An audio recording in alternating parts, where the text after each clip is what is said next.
Hello everyone, welcome to Learner Bee. I am Shivani Chauhan. इस video में हम लोग देखेंगे क्लास 7th साइंस की बुक का चैप्टर 2 न्यूट्रिशन इन एनिमल्स। इस चैप्टर का हम लोग वर्ड टू वर्ड समझेंगे, एक एक शब्द हम इसका अच्छे से देखेंगे। तो देखिए, जैसे कि हम लोगों ने फर्स्ट चैप्टर में पढ़ा था कि किस तरीके से जो प्लांट्स हैं अपना खाना बनाते हैं खुद ब खुद, किस प्रोसेस से प्लांट्स जो हैं वो खाना बनाते हैं, फोटोसिंथेसिस की प्रोसेस से। मगर एनिमल्स तो फोटोसिंथेसिस करते नहीं हैं।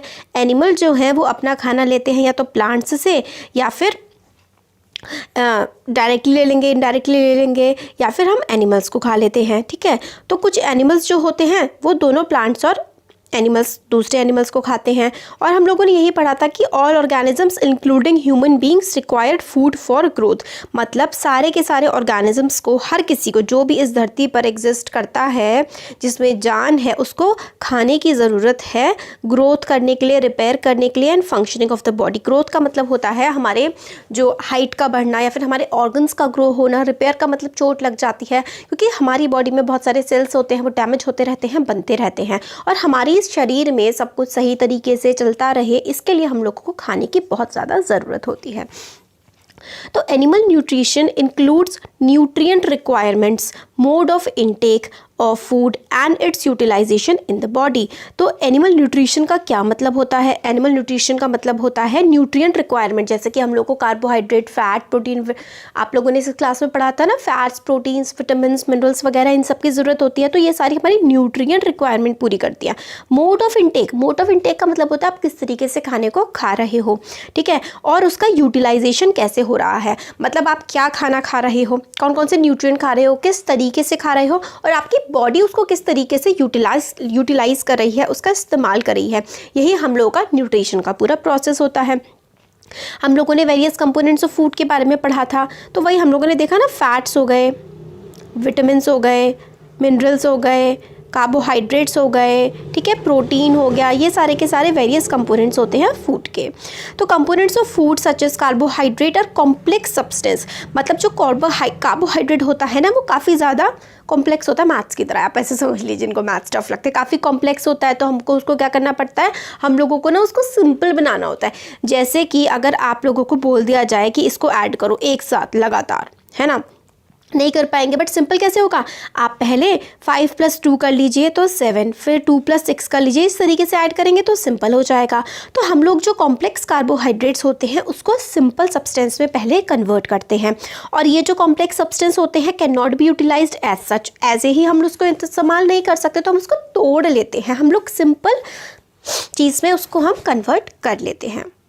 तो हम लोग क्या करते हैं, हम लोग उसको ब्रेक डाउन कर देते हैं सिंपल सब्सटेंस में। तो break down of complex component of food into simpler substances is called digestion. तो हम लोगों का खाना पचता कैसे है, खाने के पचने के प्रोसेस को ही तो हम डाइजेशन कहते हैं।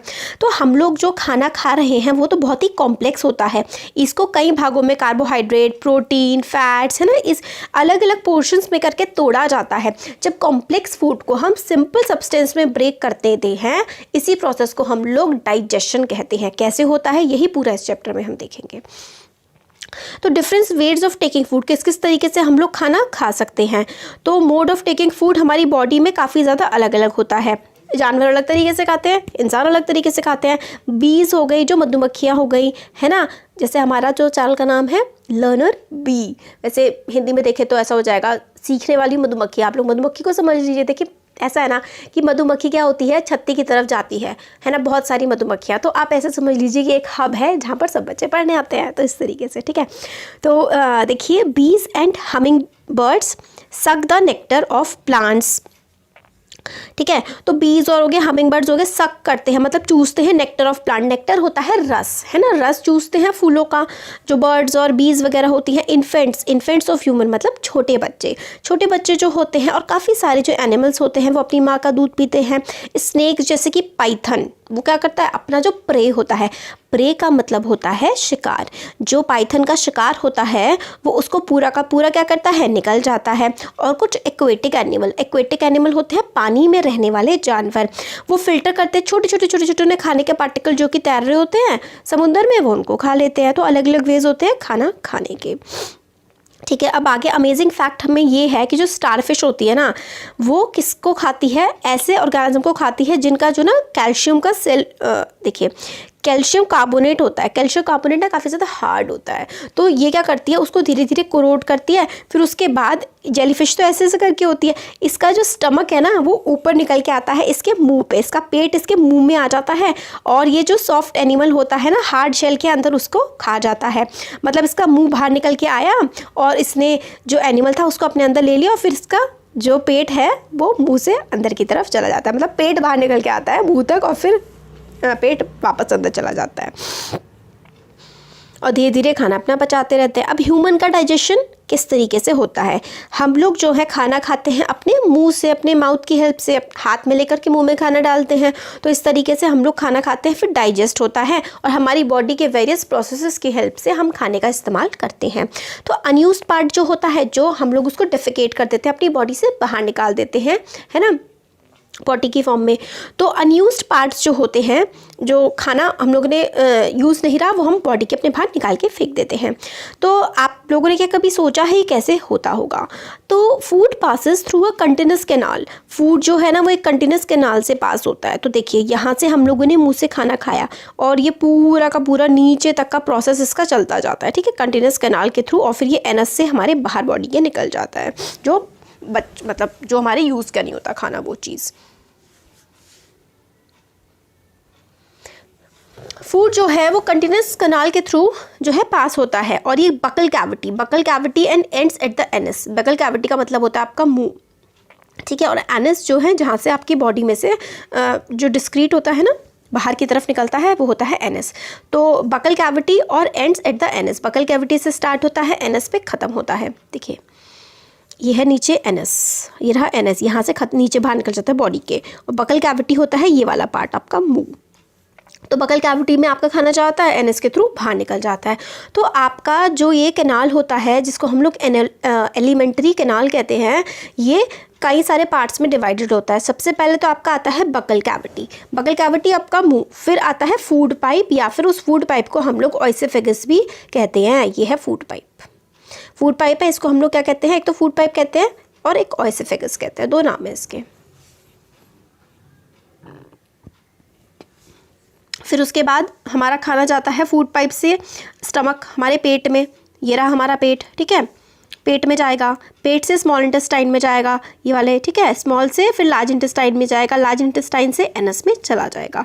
तो ये सारे के सारे जो हैं मेनली 6 पार्ट होते हैं हमारे डाइजेस्टिव सिस्टम के, और हमारे एलिमेंट्री कैनाल इसी तरीके से डिवाइडेड होता है। फिर देखिए food components gradually get digested as food travels through the various compartment. तो खाना देखिए आपके मुंह से निकलता नहीं है, मुंह में जाता है। तो खाना आपके मुंह में जाता है, फिर उसके बाद ये जो फूड पाइप है जिसको ओएसोफेगस बोलते हैं, इसमें से फिर हमारे स्टमक में जाता है। फिर इसमें काफ़ी सारे ना प्रोसेस चल रहे होते हैं इस बीच में, तो वो देखने हैं हमें इस चैप्टर में। तो फूड काफ़ी सारे कंपार्टमेंट से ट्रैवल कर रहा होता है। इनर वॉल्स जो होती हैं, मतलब ये जो स्टमक है, स्टमक के अंदर की जो वॉल्स होती हैं, और जो स्मॉल इंटेस्टाइन होता है, and the various glands associated with the canal such as salivary glands, liver, pancreas secrete juices. तो सेलिवरी ग्लैंड जो है ना वो मुंह में थूक बनाने का काम करता है। तो जो आपका मुंह में सलाइवा होता है ना, थूक को इंग्लिश में सलाइवा बोलते हैं। तो जो सलाइवा होता है ना वो आपके, जब आप खाना खाते हैं तो जो खाना आप मिक्सिंग कैसे होती है, जब आपने दांतों से काटा, फिर उसके बाद एक वो लिक्विड सा बनने लगता है ना, थोड़ा थोड़ा सेमी लिक्विड टाइप का, तो वो सैलिवरी ग्लैंड की वजह से होता है। फिर उसके बाद लिवर जो है वो भी जूसेस सेक्रीट करता है। जूसेस आप आगे जाके देखेंगे कि ये मतलब हार्मोन्स होते हैं, कुछ एंजाइम्स होते हैं। तो पेनक्रियाटिक जूसेस भी सेक्रीट होते हैं। ये जूसेस जो है ना वो क्या करते हैं, आपका खाना बहुत कॉम्प्लेक्स होता है, उसमें carbohydrates, fat, vitamin, minerals, protein होते हैं, सबको ब्रेक करने का काम करते हैं। हमने पहले देखा था ना कि ब्रेक करके ही हम लोग खाने को डाइजेस्ट कर पाते हैं। तो बहुत सारे जूसेस होते हैं जो खाने को ब्रेक करते हैं, फूड को सिंपल सब्सटेंस में कन्वर्ट करते हैं। हमारा जो डाइजेस्टिव ट्रैक होता है ना, ये हम लोगों ने देख लिया 6 पार्ट में डिवाइडेड है, और काफ़ी सारे एसोसिएटेड ग्लैंड्स होते हैं, जैसे कि सेलिवरी ग्लैंड हो गया, पेनक्रियाटिक जूसेस हो गए, काफ़ी सारे ग्लैंड्स होते हैं। और जो ये हमारा पूरा का पूरा एलिमेंट्री कैनाल और सारे जो पैनक्रियास, ये जूसेस होते हैं, एसोसिएटेड ग्लैंड्स होते हैं, इनसे मिल करके डाइजेस्टिव सिस्टम बनता है। अब हम लोग पूरा अच्छे से देखते हैं। माउथ या फिर बकल कैविटी। माउथ जो होता है उसमें से हम लोग खाना लेते हैं और माउथ में ही क्या हो जाता है, हमारा खाना, जो हम लोग खाना मुंह के अंदर लेते हैं ना, जब खाना खाते हैं, इस प्रोसेस को इंजेशन बोला जाता है। इंजेशन का मतलब होता है मुंह के अंदर खाना लेना, ठीक है। फिर हम लोग ने मुंह के अंदर खाना लिया, फिर आप लोग क्या करते हैं, फिर आप लोग उसको चबाते हैं। We chew food with the teeth and break it down mechanically into small piece. फिर हम लोग क्या करते हैं, फूड च्यू करते हैं, चबाते हैं मैकेनिकली। देखिए मैकेनिकली का मतलब होता है जिस काम में थोड़ा जोर पड़ता है। आपके चलना एक मैकेनिकल प्रोसेस, आपका भागना भी एक मैकेनिकल प्रोसेस है। इसी तरीके से आपके मुंह को चलाना, अपने दांतों से चबाना भी एक मैकेनिकल प्रोसेस है। मैकेनिकल का मतलब है कि आप अपने आप वो काम कर रहे हैं, कुछ एक एक्टिविटी हो रही है, तो अपने दांत से चबाते हैं खाने को। Each tooth is rooted in a separate socket in the gums. मतलब हर टूथ जो है अलग अलग जगह होता है। यहाँ पर ये देखिए, जो आपके सबसे लास्ट वाले दांत होते हैं, सबसे आखिर में जो दांत होते हैं, उसको हम लोग, आखिर के 3 दांतों को हम लोग मोलर बोलते हैं। जो आखिर के 3 दांत होते हैं उसको क्या बोला जाता है, मोलर बोला जाता है। फिर उस 3 के आगे वाले जो 3 दांत होते हैं, इसको प्री मोलर बोला जाता है। फिर और आगे के 3 दांत जो होते हैं, कैनाइन, और फिर उसके आगे के क्या होते हैं, आगे के ये जो एक एक दांत होता है, ये वाला और ये वाला, ये इंसीजर बोलते हैं। आपको याद कर लेना और ज़्यादा कुछ नहीं है इसमें, सिर्फ मोलर, प्रीमोलर, कैनाइन और इंसीजर की लोकेशन, बस इतना याद कर लीजिए, काफ़ी है। तो हमारे टीथ जो है वो काफ़ी इंपॉर्टेंट फंक्शन परफॉर्म करते हैं, हमारे खाने को चबाते हैं, चबाने में हमारी मदद करते हैं। और फिर वही हम लोग खाने को चबाते हैं, चबा करके खाते हैं। अभी ये मिल्क टीथ और परमानेंट टीथ भी हम देखेंगे। तो इतने में ही क्या होता है ना, माउथ में क्या होता है, सेलिवरी ग्लैंड होते हैं, तो वो सलाइवा थूक प्रोड्यूस करते हैं और वो क्या करता है, फूड की मिक्सिंग में हमारी काफ़ी ज़्यादा हेल्प कर देता है। फिर यही है इसमें कि वो फूड की मिक्सिंग में क्या कर देता है, काफ़ी ज़्यादा हमारी हेल्प कर देता है। अभी जो एक्टिविटीज़ है ना, ये हम लोग अलग से वीडियो में देखेंगे, क्योंकि फिर वीडियो ना काफ़ी बड़े हो जाते हैं। एक्टिविटीज़ इंपॉर्टेंट होती भी हैं बट इतनी ज़्यादा इंपॉर्टेंट नहीं होती है, इसलिए हम लोग अलग वीडियो में देख लेंगे। वैसे इस एक्टिविटी में सिर्फ यही है कि अगर आप लोग बिना चबाया हुआ खाना जो होता है ना, आपने राइस खाए, तो राइस में कार्बोहाइड्रेट होते हैं। जब आप कार्बोहाइड्रेट पे जो है ना आयोडीन का सोल्यूशन डालते हैं तो कार्बोहाइड्रेट ब्लू हो जाता है। और जब आप लोग खाने को चबा लेते हैं तो हमारा जो सलाइवा होता है ना, वो कार्बोहाइड्रेट को किस में चेंज कर देता है, स्टार्च में चेंज कर देता है। तो स्टार्च के में चेंज कर देता है, इसलिए जो है, जो चावल आपके चबाए हुए हैं मुँह के, वो कलर चेंज नहीं करते हैं। इसमें आपको एक तो उबले हुए चावल डालने हैं और मुंह में चबाए हुए चावल डालने हैं, फिर आयोडीन सोल्यूशन डालना है।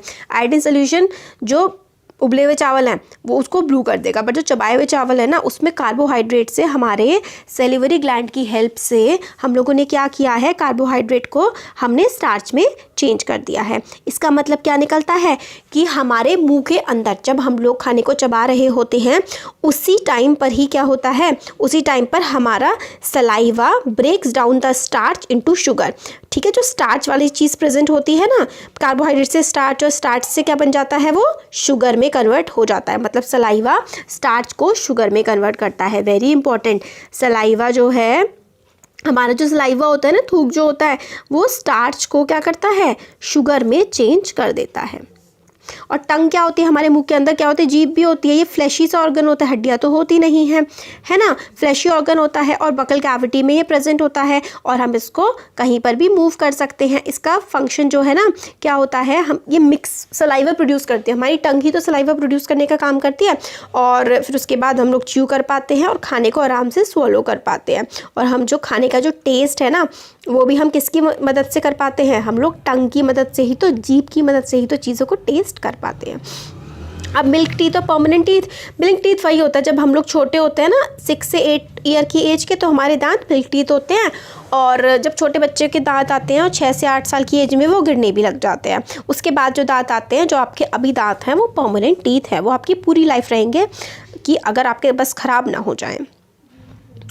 ठीक है, आगे जो है, आगे एक और बॉक्स है, स्वीट्स एंड टूथ डिके। तो बस यही है कि हमारे मुंह में काफ़ी सारे बैक्टीरियाज प्रेजेंट होते हैं। वो हमारे लिए हार्मफुल तो नहीं होते, बट अगर हम लोग अपने दांतों को साफ़ नहीं रखेंगे, अच्छे से खाना खाने के बाद दांतों को नहीं साफ़ करेंगे, तो ये बैक्टीरिया डेवलप करने लगेंगे और बड़े होने लगेंगे।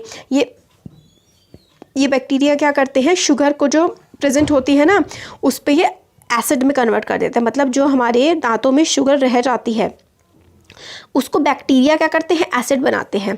बैक्टीरिया शुगर को एसिड में कन्वर्ट कर देते हैं और इन एसिड की वजह से हमारे दांत खराब होने लगते हैं, जिसको टूथ डिके बोलते हैं। और टाइम के साथ साथ हमारे दांत काफ़ी ज़्यादा ख़राब हो जाते हैं। इसलिए जो चॉकलेट हो गई, सॉफ्ट ड्रिंक हो गई, स्वीट ड्रिंक्स वगैरह, ये सब टूथ डिके के लिए काफ़ी ज़्यादा मतलब वो होती है रिस्पॉन्सिबल। तो हम लोगों को कम से कम दिन में 2 बार जो है दांत साफ़ करने चाहिए अपने, मतलब दांतों से कर लीजिए, ब्रश करना चाहिए, मतलब ये बात है। और डेंटल फ्लॉस होता है, मतलब उसमें से आपके दांतों में कुछ फंसा वगैरह है तो वो उससे निकल जाता है। तो अगर हम ऐसा करेंगे तो हमारे जो दांत है वो हेल्दी रहते हैं। फिर आगे हमारा आता है फूड पाइप। फूड पाइप को हम लोग क्या कहते हैं, फूड पाइप को हम ऑइसोफेगस भी कहते हैं। ऑइसोफेगस हम लोगों ने डायग्राम में देखा था ना, लंबी सी नली जैसी थी। जो खाना हमारे मुंह में चबने के बाद इस नली में से ही पास होता हुआ हमारे गले में प्रेजेंट टाइप की होती है। ये देखिए, ये नली से, ऑइसोफेगस से हमारा जो खाना है वो हमारे स्टमक में पहुँचता है। तो यही है कि along the neck and the chest से होता हुआ फूड जो है वो नीचे की तरफ पुश डाउन होता है। फूड पाइप की जो वॉल होती है उस खाने को नीचे नीचे की तरफ धक्का देती है। और ये मूवमेंट जो है ना सारा का सारा, ये actually this movement takes place throughout the alimentary canal and pushes the food downward. तो पूरा एलिमेंट्री कैनाल मतलब बकल कैविटी से लेकर के एनएस तक ये मूवमेंट चलता ही रहता है, खाने को नीचे धक्का देने वाला। कई बार फूड जो है इज़ नॉट एक्सेप्टेड, कई बार फूड को स्टमक एक्सेप्ट नहीं करता है तो क्या होता है, वापस पूरा का पूरा प्रोसेस हो जाता है और उल्टी हो जाती है। तो इंस्टेंसेस आपको रिकॉल करने, जब आपको वॉमिट होती है तो खाना जो सारा का सारा होता है, पेट अगर उसको डाइजेस्ट नहीं कर पाता वो सारा बाहर निकल के आ जाता है। तो एलिमेंट्री कैनाल की हेल्प से हमारा मुंह से खाना पेट में जाता है और एलिमेंट्री कैनाल में मूवमेंट्स होती रहती है जिसकी वजह से उसको नीचे पेट में पुश करता है वो। अब आता है हमारा स्टमक, हमारा पेट। तो stomach is a thick walled bag. Stomach जो है वो काफ़ी एक बैग जैसा होता है, काफ़ी मोटा सा थिक से उसका बैग होता है। और इसकी शेप जो है ना जे टाइप की होती है, मतलब इस टाइप की, ऐसे करके ये देखिए, ये रखना, ये होता है हमारा स्टमक इस टाइप का। हाँ, जे शेप का स्टमक होता है। और सबसे बड़ा widest part of alimentary canal, alimentary canal हमारा बकल कैविटी से एनएस तक, जिसमें हमारा stomach, small intestine, large intestine सब कुछ आता है। तो एलिमेंट्री कैनाल का सबसे बड़ा पार्ट ये होता है। और ये it receives food from food pipe. Food pipe से फूड रिसीव करता है एक तरफ से, ठीक है, फूड पाइप से खाना आता है और स्टमक में जाता है और स्टमक से स्मॉल इंटेस्टाइन में जाता है। ठीक हो गया। इनर लिनिंग जो होती है, मतलब स्टमक के अंदर की जो लाइन होती है उसमें क्या होता है, secrete mucus, hydrochloric acid and digestive juices. तो हाइड्रोक्लोरिक एसिड क्या करता है, मेंटेन करता है बैलेंस को। हाइड्रोक्लोरिक एसिड और म्यूकोस ये जो है और डाइजेस्टिव जूसेस ये निकालता है। म्यूकस जो है वो प्रोटेक्ट करती है लिनिंग ऑफ स्टमक। म्यूकस का क्या काम होता है, जो HCl प्रोड्यूस होता है ना, इससे पेट की लाइनिंग को प्रोटेक्ट करना। एसिड काफ़ी सारे बैक्टीरियाज को मार देता है जो कि एंटर करते हैं हमारे फूड के थ्रू हमारी बॉडी में। इसलिए कई बार हमारा पेट जो है ना काफ़ी एसिडिक, अगर हम लोग ज़्यादा एसिड वाली चीज़ें खा लें तो एसिडिटी बनने लगती है, क्योंकि हमारे पेट में ऑलरेडी एसिड HCl प्रोड्यूस होता है और अगर हम और ज़्यादा खा लें तो थोड़ी दिक्कत सी होने लगती है। और ये डाइजेस्टिव जूसेस जो काफ़ी सारे सेक्रीट होते हैं वो क्या करते हैं, प्रोटीन्स को सिंपल सब्सटेंस में तोड़ देते हैं। तो प्रोटीन का जो ब्रेकेज होता है वो कहाँ पर होता है, स्टमक में। मतलब प्रोटीन का टूटना स्टमक में स्टार्ट होता है और कार्बोहाइड्रेट्स का तो हमारे माउथ में ही हो जाता है। अब आता है small intestine. Small intestine is highly coiled and about 7.5 metre long. इतनी ज़्यादा लंबी चीज़, हम लोग कितने मीटर के होता है, अगर आपको पता है ना कि हम लोग की जनरल हाइट कितनी होती है तो आप ज़रूर बताइएगा। 1 के अराउंड होती है। और 7.5 इतनी लंबी चीज़ भाई हमारी बॉडी में फिट कैसे होती है। तो भाई क्या होता है, कोइलिंग कोइलिंग कोइलिंग, गोड़ मुड़ गुड़ मुड़ गुड़ मुड़ करके ये फंसी हुई होती है। तो इट रिसीव सेक्रीशन। सेक्रीशन मतलब कुछ जूसेस आते हैं इसमें लिवर से और पेनक्रियास में, ठीक है। और ये खुद भी अपने भी जूस सेक्रीट करती है। तो लिवर से आते हैं स्मॉल इंटेस्टाइन में जूसेस और पेनक्रियास से आते हैं और ये अपने भी जूस सेक्रीट करता है और ये खाने को फर्दर डाइजेस्ट करता है। The liver is reddish brown gland. Reddish, red से ब्राउन से कलर का ग्लैंड होता है जो कि upper part of abdomen in the right side. मतलब आपके देखिए ये है ना, आपका फिगर है यहाँ पर बना हुआ है, ये रहा लिवर।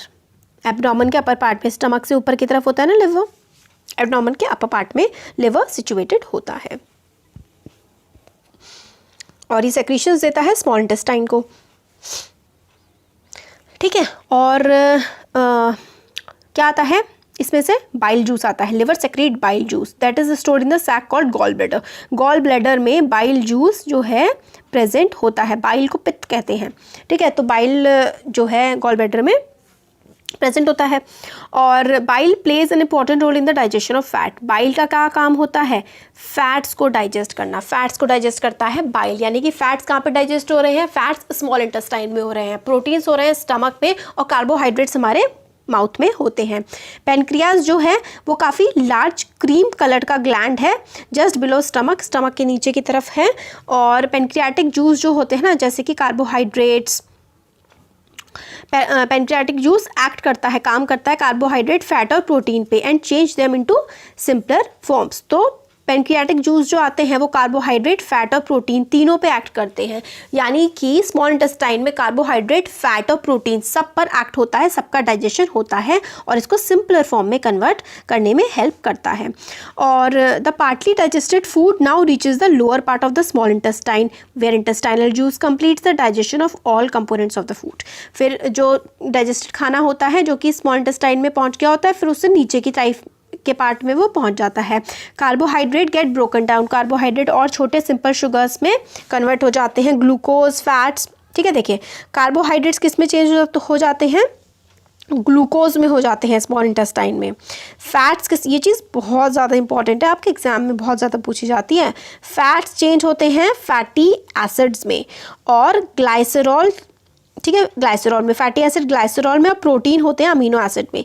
ये आप अपनी बुक में मार्क कर लीजिए, ये तीनों लाइनें ना आपके 10th क्लास के एग्जाम में भी आती हैं ये तीन चीज़ें। आप 7th क्लास अच्छे से करिए, 7th का और 10th का कोर्स बहुत सिमिलर होता है। तो देखिए फैट्स जो है वो ब्रोकन डाउन होते हैं सिंपल शुगर्स में, फैट ग्लूकोज में होते हैं, ठीक है। सॉरी कार्बोहाइड्रेट जो है वो ग्लूकोज में, fats fatty acids and glycerol में और प्रोटीन्स अमीनो एसिड्स में। ये बहुत इंपॉर्टेंट है। तो अब हम लोग जो आगे का पार्ट है ना स्मॉल इंटेस्टाइन के आगे वाला, absorption in the small intestine कैसे होता है, लार्ज इंटेस्टाइन और डाइजेशन इन एनिमल्स, ये वाला पूरा पार्ट हम नेक्स्ट वीडियो में देखेंगे। और हम ये वाला जो पार्ट है ना ये बॉक्स भी नेक्स्ट वीडियो में देखेंगे। बहुत ही इंटरेस्टिंग सी चीज़ है कि किस तरीके से हम लोगों को पेट की वर्किंग के बारे में पता लगा था। तो कैसा लगा वीडियो ज़रूर बताइएगा, अच्छा लगा लाइक करिए, चैनल को सब्सक्राइब करिए, फ्रेंड्स के साथ भी शेयर करिए। Thank you.